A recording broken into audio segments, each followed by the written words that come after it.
16 years or whatever of sort of trying to get the book finished. And I can remember saying at one point, look, Lost Girls, it exists in the future in a perfect form. All we've got to do is somehow get from here to there to the point where it already exists. We've sort of just got to bring it into being. But there was always this, right from the very start, it was a really good idea. We knew that instantly. We just thought, everyone's going to love this.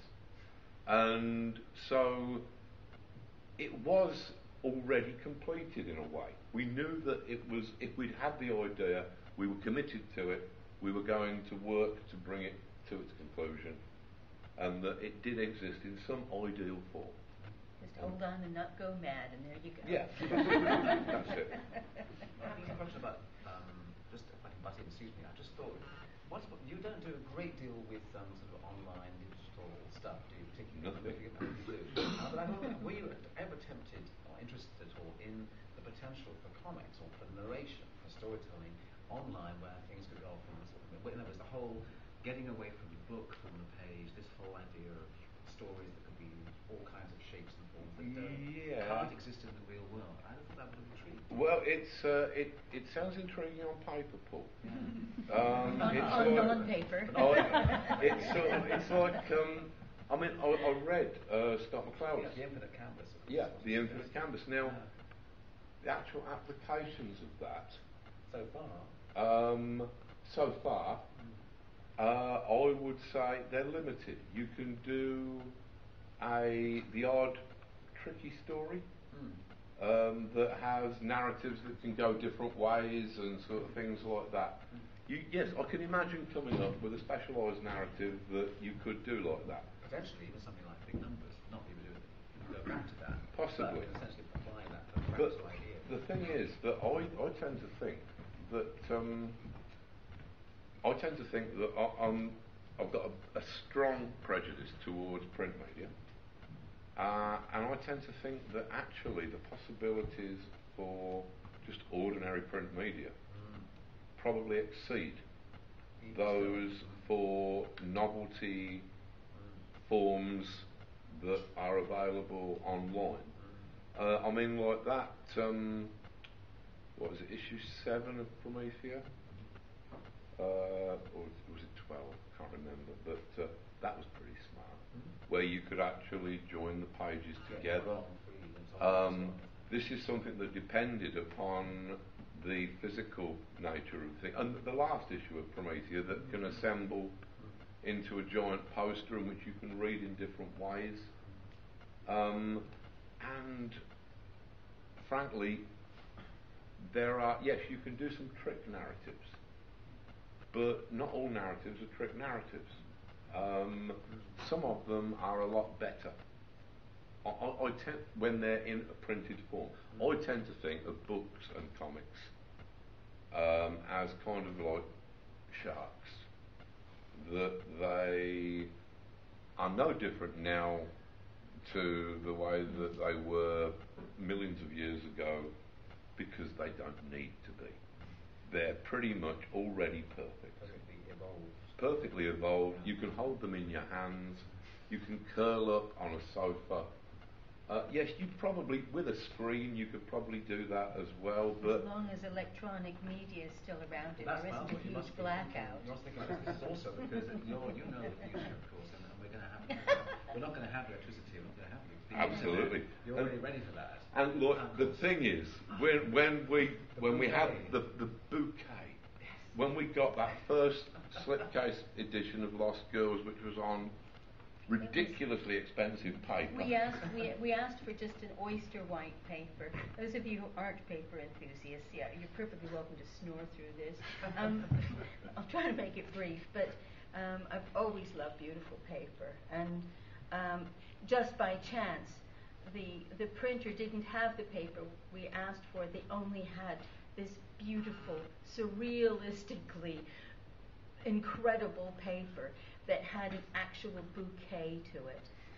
And every time you opened the book, you'd smell it. And people who didn't care about those things would open it and go, oh, what is that smell, and we just say it's the best paper in the world. You won't see it in Abrams books, you won't see it in Thames and Hudson books, you won't smell it in any book printed except this one.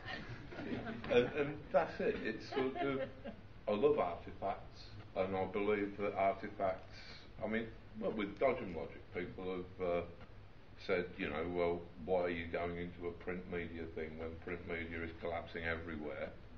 And what business plan are you following? To which I replied, business plan. And it's like, have you seen how much those copies of Oz are going for these days? That pretty much is all that I need to say. It's like, these things are artifacts. They have got the culture that they sprang from is in some way interwoven in their fibres. It's there in the smell when you open them.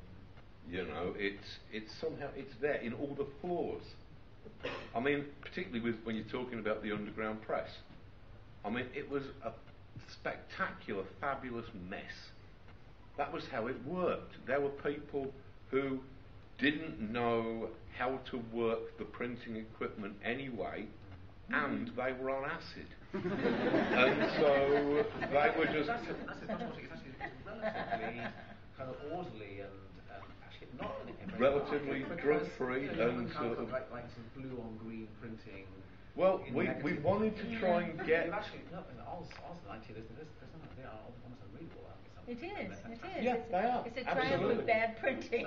So luckily these days, with it all being digital, you can actually get some of that uproarious, riotous, psychedelic effect, but you can make sure that you can read the text. But none of the marvellous mistakes that you just have to live with. Yeah, that's it. And accidents are a great thing.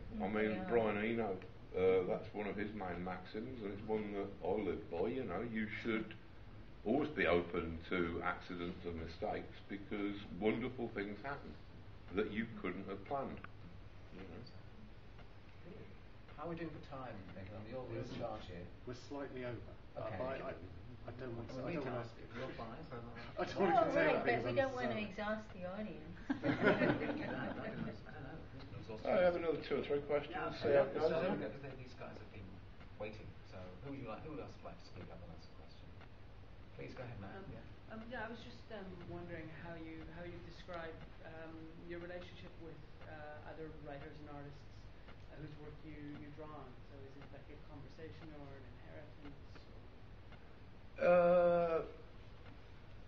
I suppose that all of us adrift in this culture. We're all vectors in some way for everybody who's ever influenced us. It is a conversation in a lot of ways. I'm lucky enough, a lot of the artists and writers that most impress me, I'm lucky enough to know. And so it can be a literal conversation. It's a relationship, yeah. And it's great. I had a really good conversation with Ian Sinclair when I was up in Newcastle, and I was saying, are you like...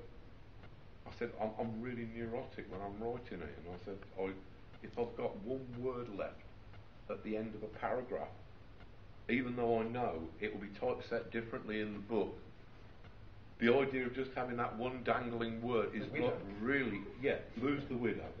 It's sort of... It's... I have to go back and revise. It might take me 10 minutes to find...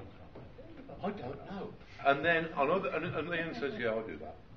And he said, I've spent ages trying to work out what words I can lose just so that I can make it look nice. And I said, and then I'll have moments when I suddenly think, hang on, Jack Trevor's story said that he hated the comma and that he thought that the comma should be abolished. Right, I really like Jack Trevor's story, I'm going to stop using commas. And then 3 sentences later you think, this is unintelligible. In fact, it's probably the same sentence.